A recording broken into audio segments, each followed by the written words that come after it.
بدای یه تار موت که نمیخوادت، به درک که نمیخوادت.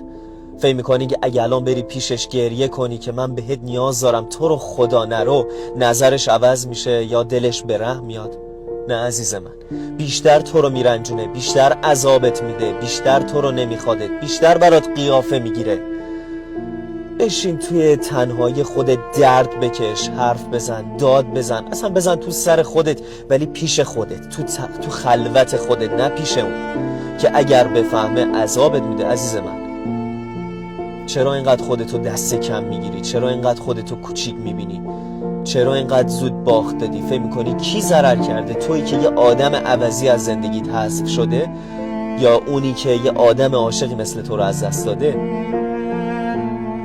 پاشو جمع کن خودتو لطفاً، حیف اون اشکایی که خرج یه آدم عوضی بشه. پاشو جمع کن خودتو.